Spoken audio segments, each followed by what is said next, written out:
Science Genie again with you guys. You know we are here for the great stuff. So now we are doing this very easy question, guys. You know, these questions, they are very easy, but some find it challenging. We do not know why. So now they are saying determine the arithmetic sequence for which the seventh term, so therefore now T7 is going to be equal to 33, and then they are saying that the 14th term is 61, so therefore T14 is going to be equal to 61.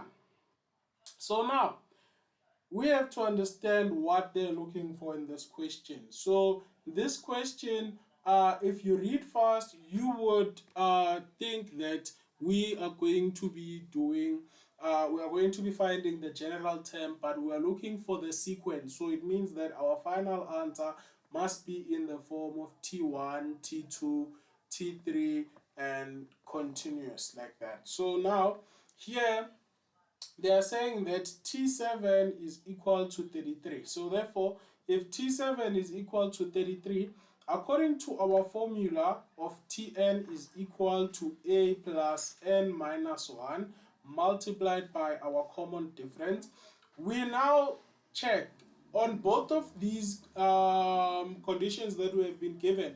We only have the value of n, but then we don't have the value of A or the value of D. So that tells us that we are going to do a simultaneous equation. But then how do we get to that? So we are going to say that since T7 is going to be equal to 33, that basically means that A plus 7 minus 1 multiplied by the common difference is going to be equal to 33, and then we are now going to have to simplify that to A plus 7 minus 1 is 6 multiplied by D, that's going to be equal to 33.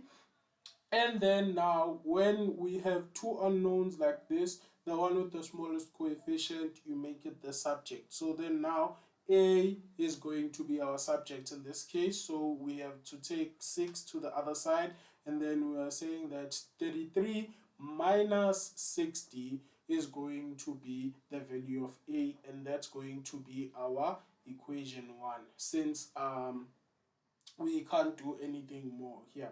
So then we now go to the second one now. So they are saying that T14 is going to be equal to 61. So therefore A plus 14 minus 1 is going to be equal to 61. And then now A plus 13, oh I forgot the D there. So then now 13D is going to be equal to 61. And then now it's the same process. We are going to take 13 to the other side. Therefore, we're going to be left with 61 minus your 13D, and that's going to be our equation 2. So therefore now, when we've got the two equations, we now know it's your favorite, guys, the simultaneous equation. So then now we are going to take equation 1, and we are going to substitute it into equation number 2. So therefore we're going to say 33 minus 60 is going to be equal to 61 minus 13D.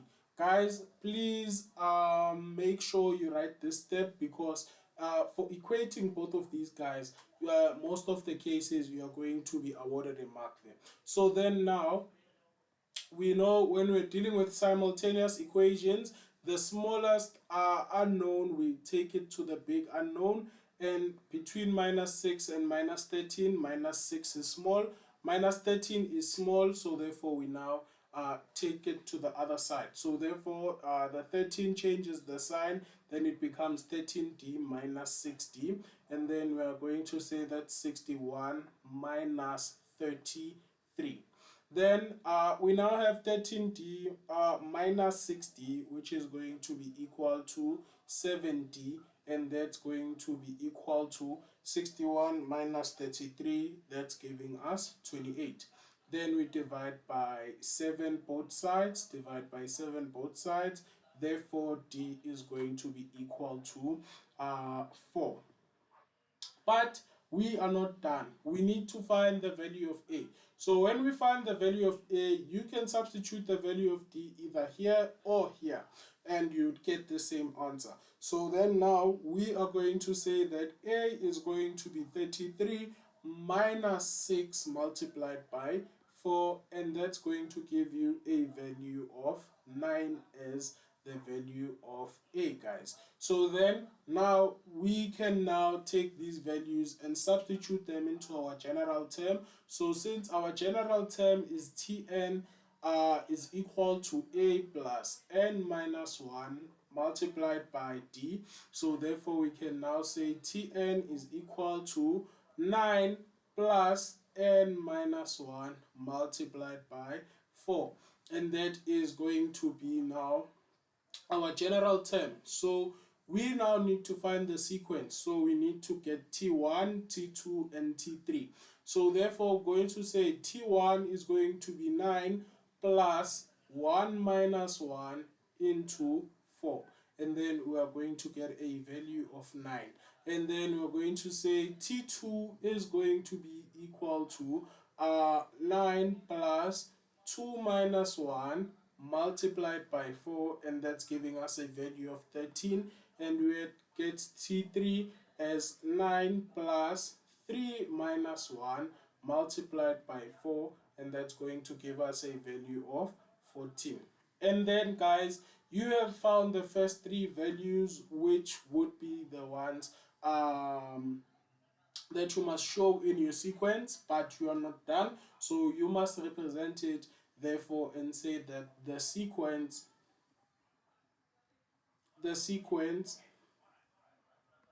is 9, 13, and 17. Guys, I made a mistake there. So I made a mistake. This is supposed to be 17, guys. This is supposed to be 17. So therefore now we are going to have this as our final answer. Guys, these questions are very easy. Just read carefully and apply what you know. Danko.